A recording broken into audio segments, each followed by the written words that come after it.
So here are the 10 rules. The first rule is you have to hit first. You have to walk toward the fire. So this is something I learned from my mentor, Andrew Breitbart. And the idea is that you can't avoid the battle. You can try and be nice. You can try and run away from the battle. But the reality is that you are going to become a centerpiece. If you decide to go into politics at all, even to discuss it, you are going to be the focal point in a battle. So just walk toward the fire. Embrace it. It's fun. Believe it or not, it's fun. It actually is. Even though, there's the occasional death threat, and by occasional I mean constant, but it actually is a lot of fun to do this. I have a lot of fun doing it. And if you're not having fun doing it, you're not doing it right. And you can tell, by the way, with political candidates, the ones who have fun on the campaign trail tend to be the ones who are successful. People like to watch people who are having fun engaging in the battle. This is the happy warrior kind of idea. Walk toward the fire, embrace it. It's going to get ugly, but that's okay because you know how to punch. Okay, the second rule is you need to frame your opponent. So as I mentioned, the chief tactic of the left is that you're not a good person, right? It's unearned moral superiority. Leftists don't do anything for the world, okay? Leftism doesn't do anything for the world. Leftism is a philosophy of stealing and taking and voting for people to put a gun to somebody else's head to take crap from you for their own personal betterment, right? That's what leftism is. Socialism is the most selfish philosophy in human history. It's the basic notion that I'm breathing and therefore you owe me crap, okay? But the way they sleep at night, because they're not adding anything to the general productivity with this philosophy, is, but yes, I'm a better person than you. So your job is to rip away that facade, because they're not. They believe in a really terrible philosophy. So you have to frame your opponent. Right? So most famously, I did this probably in the Piers Morgan interview. I've done it many times, but I don't know how many of you have seen this interview. I did with Piers Morgan, it's now about 3 years ago, on CNN, right after Sandy Hook. It was an interview on gun control. It tells you that it's been a while because Piers Morgan hasn't been on TV for a while, partially because of things like this. And we started the debate, and he wanted to try to explain to me why gun control was a wonderful thing. And before he could even start, he'd been spending days, weeks, proclaiming that anybody who didn't believe in his brand of gun control, anyone who didn't believe in his particular notion of what we ought to do with gun law, that person didn't care enough about the dead children in Sandy Hook. So he started off the interview by saying, Mr. Shapiro, you've called me a bully. Why? And I said, because you are a bully and you stand on the graves of the children of Sandy Hook in order to push your political agenda. And he had nothing to say to that because it was true. And he kind of clutched his pearls and said, how dare you? And I said, right, but I watch your show. It's true. And he said, again, how dare you? And I said, again, I watch your show. It's true. By framing my opponent, he could no longer put himself in this higher moral category. There was no way for him to portray himself as the figure on the rock preaching the gospel to people. He couldn't do that anymore. I had taken that away from him. The high moral ground no longer belonged to him. And you have to do this with folks on the left. You can't accept their premise. You have to frame your opponent. This is because, unfortunately, people on the right, we like to argue in terms of policies and in terms of information. Folks on the left like to argue in terms of character. Right? Folks on the left love this. This is why Hillary Clinton's entire argument against people on the right is that they're terrible human beings who want to hurt folks. Right? This is Hillary's argument. This is Bernie Sanders' argument. Right? Bernie Sanders has no intelligible argument. I'm not even sure he speaks an intelligible language. But what he does say is that everybody who opposes him is a bad person who doesn't care about the poor enough, while playing the air bongos. If you were debating Bernie Sanders, for example, the first thing that you would say to Bernie Sanders is, Bernie, you like to sit on your high horse and talk about how much people ought to give, what is their fair share. Why is it that you honeymooned in the USSR while it was literally shipping people off to gulags and then killing them? Why is it that you were so okay with the Sandinistas in Nicaragua and you actually made Burlington, Vermont, a sister city to the capital of Nicaragua, in the middle of a time when leftist tyrants were murdering people in the streets? Why is that okay with you? What's wrong with you as a human being? Put him on the defense. You have to frame him as a person, right? Because now he knows. He's on notice. It's mutually assured destruction. If he's going to bring a character attack, you're going to bring a character attack, and yours is based on fact while his isn't. So you have to frame your opponent. Rule number 3, you have to frame the debate. So what the left likes to do is argue the debate in their terms. And they have all sorts of tricks for this. So, for example, on same-sex marriage, the way they frame the debate is always, why do you want to stop two people who love each other from marrying each other? This is always the way that they discuss this issue, right? That's always the question. And the answer to that isn't, well, I do want to stop those people from marrying each other. The answer is, why do you think a child does not deserve a mother and a father? Or you have to change the terms of the debate, because they're actually two separate questions. And the second one is significantly more important, because personally, I don't care about what two people want to do with their lives. That's their problem. I may think it's sinful, but welcome to America, where I can think something's a sin and you don't have to agree. The problem that I have is when you're suggesting that government ought to value certain relationships above others when those relationships are specifically about the bearing and rearing of children. Right? So you have to reframe the debate. You have to find the actual reality of the debate, not the happy talk, not the happy emotional talk of the left. What is the debate actually about? Okay, the fourth point here, you need to spot inconsistencies in the left's argument. This takes research. You actually have to know the left's arguments better than they do. So I'm sure that a large number of college students here go to college campuses that orient to the left, that are very much to the left. Good, good. This will make you a better weapon. Really, I went to UCLA, I went to Harvard Law. I can argue the left side of the position pretty much as well as any leftist. And I'm talking about high-level leftists, because if you spend time learning their arguments and then learning to counter those arguments, you're never surprised.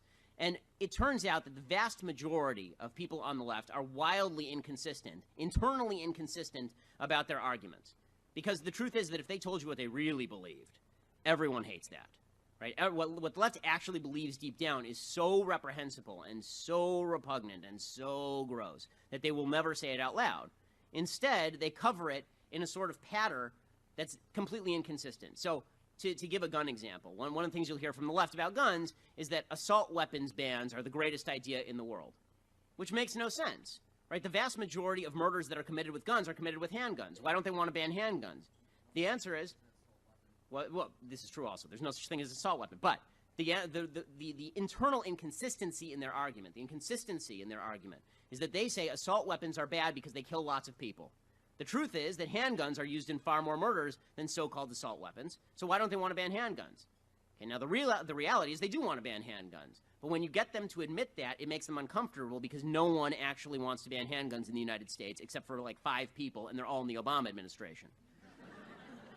So you can always spot that the left is filled with these sorts of inconsistencies, right? Even on global warming, they say, well, global warming, it's going to heat up the world and we're all going to die and the polar bears are going to drown. They won't be able to drink Coca-Cola anymore. It's going to be all sad.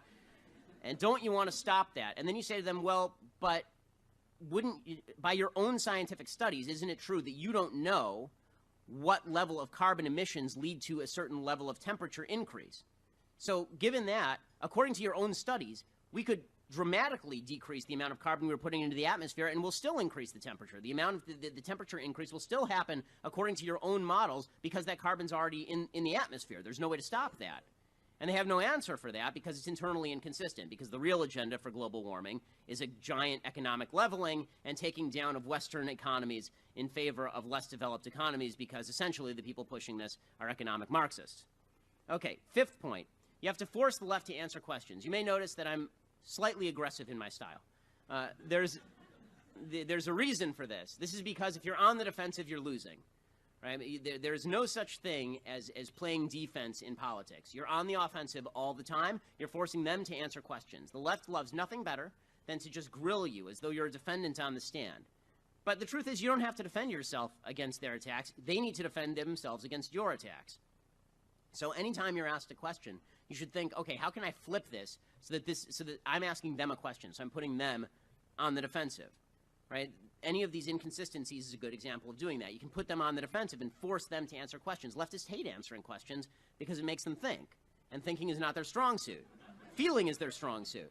So if you get them away from feeling, which you did with the character argument at the beginning, and now they have to think, which is what you're trying to make them do now, they get all confused, and then they sort of start crying, and it gets all awkward, and then you have to apologize because you ruined the dinner party, but it was fun anyway.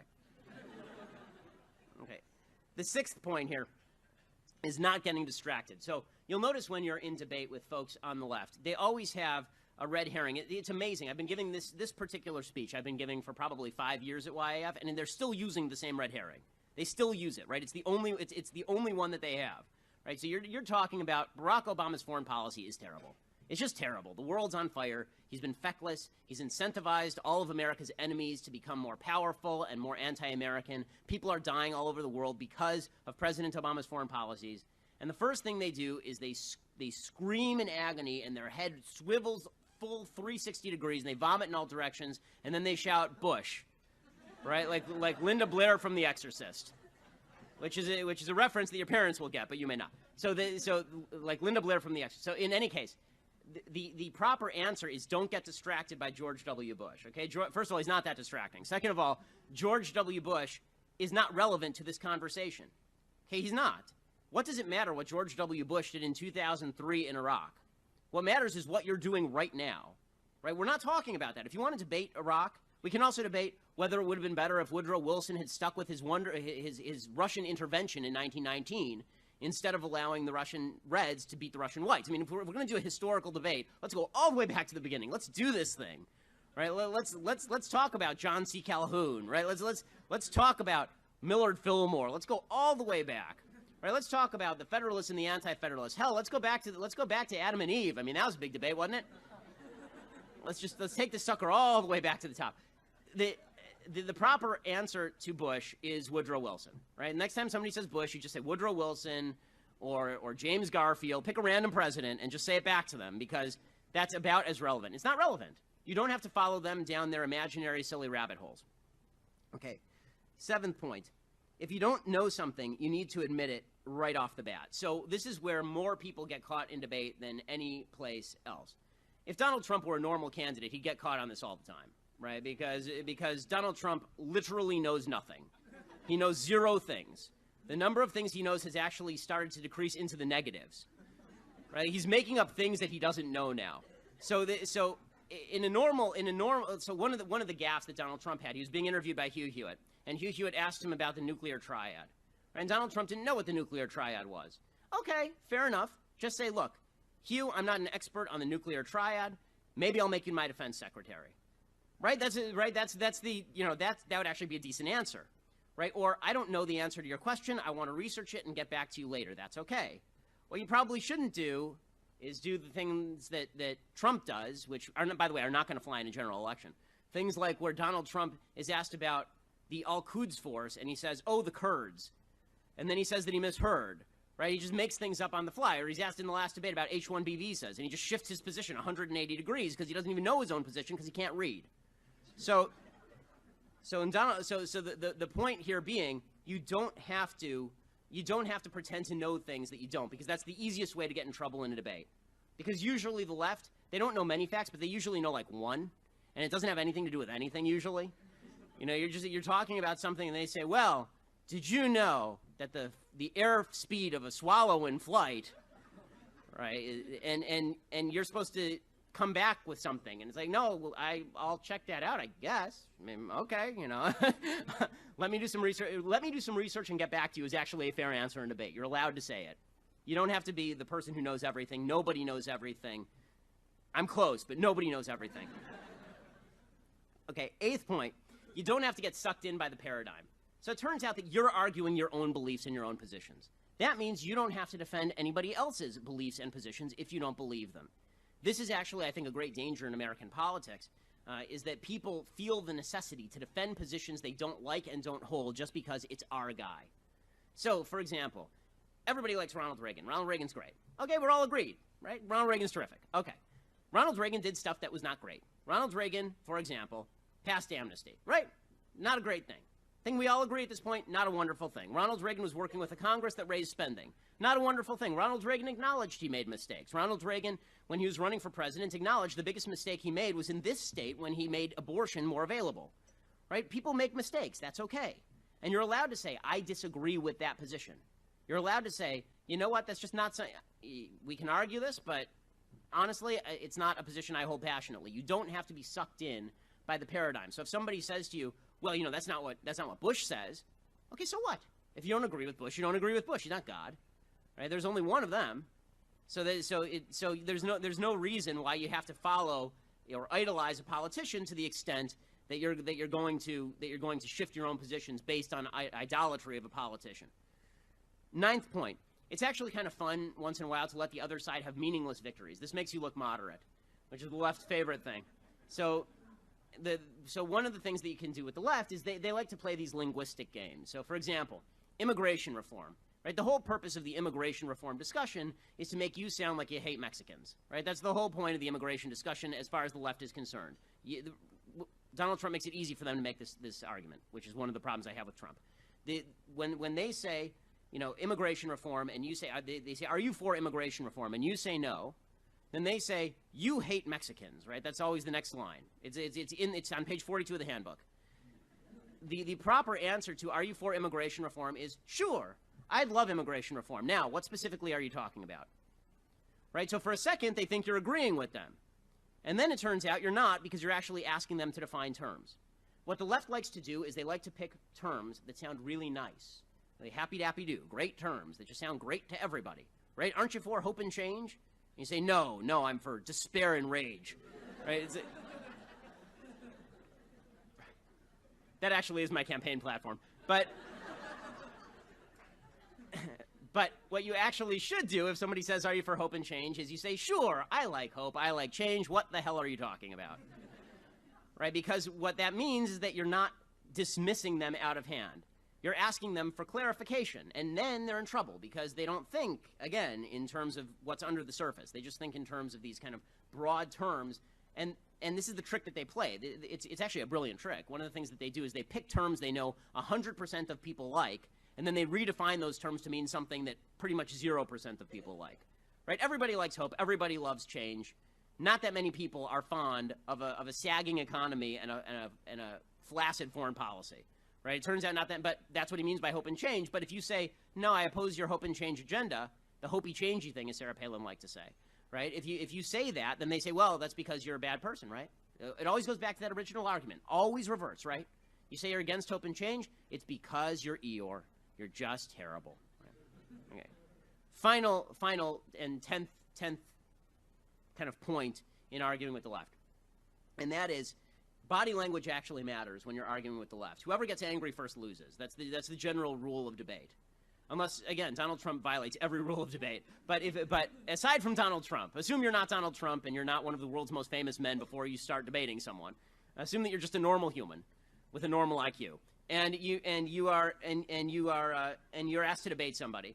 Well, then you should utilize good body language. So the Democrats are great at this, actually. They actually train in body language. Obama did, Clinton did. They had people who actually taught them specific body language moves. So Clinton, who's probably even better than Obama at body language, Clinton was very famous for doing this motion with his hand, right? When he's driving home a point, it's this, the elevator button push, right? He goes forward like this because if he goes like that, he's lecturing you. And if he goes like this, he's a fascist. But if he goes like this, right, then he's just gently prodding you. He's gently encouraging you. Like, seriously, these things actually matter, right? If I'm smiling when I make this speech, this is a very different speech than if I'm raging at you, right? These things make a difference. Body language, imagery, these things matter, right? In 2008, some of you, I think, are old enough to remember 2008. In 2008, if you can recall the conventions, Barack Obama descended from the clouds, a la Leni Riefenstahl, onto a stage with Greek pantheons behind him, and the trumpets blared, and Zeus crowned him king god, and it was amazing, in front of 60,000 people, and it was just unbelievable. And then John McCain toddled onto a stage, holding a microphone between his hands, and he has physical infirmities because of his time being tortured, because he's an American hero. He's not a community organizer who's never done anything. And so he toddles, but for whatever reason, he toddles onto the stage, and he looks like John McCain, right? There's no way to change that. He looks like John McCain. And he proceeds to stand in front of a podium like this, and then behind him, they've put a lime green screen. Not like a green screen, right? Not like you and I would think of a green screen because we're technologically savvy, like a green screen where they're going to put some cool animation behind him with like a flowing American flag or a waterfall or a bald eagle or something. No, it's just a lime green screen, like they're making a pornography in San Fernando Valley. And then he proceeds to speak, and nobody hears a word he says because the imagery matters. There's a difference between the God King being crowned and a little old man speaking in somebody's basement, right? So all of these things actually matter. So think about it. Like you actually have to think about being well dressed, something that comes not naturally to me at all. You actually have to think about getting a haircut once in a while, dudes. You actually have to learn some elements of body language. Again, Bill Clinton was the best at this. Bill Clinton, he was famous for having 3 forms of handshake, 4 if you include Lewinsky. and it was, he had the three forms of handshake were, he would shake somebody, if he just was meeting you for the first time, he would go for the double hand clasp, right? He would clasp your hand. Nice to meet you. Great to meet you. The second one was if you were a potential donor, right? And that was the hand here and then the other hand on the bicep, right? You're a good friend, right? You're an awesome dude. And then there was the kind of hug, right? That was if you were a big donor or a huge donor from China for whom he was going to declassify nuclear secrets. Then he grabs you by the hand and takes the other hand and puts it sort of on the back of your neck, on your shoulder, because you're just a dude and we're dudes together and it's awesome. So body language actually matters when you're debating people and in normal conversation when you just do politics as a general rule. This is why, the most famous case, of course, is 1960, where Nixon wins the debate with Kennedy on the radio and loses the debate with Kennedy in terms of TV, because he's sweaty and he's got the flu and he just bumped and he clocked his knee on the car and all this stuff and he's favoring one leg. It turns out that people actually do look at you and they make a decision about whether you're winning or losing in the first half a second of a debate, essentially. So those are your 10 rules for debating folks on the left.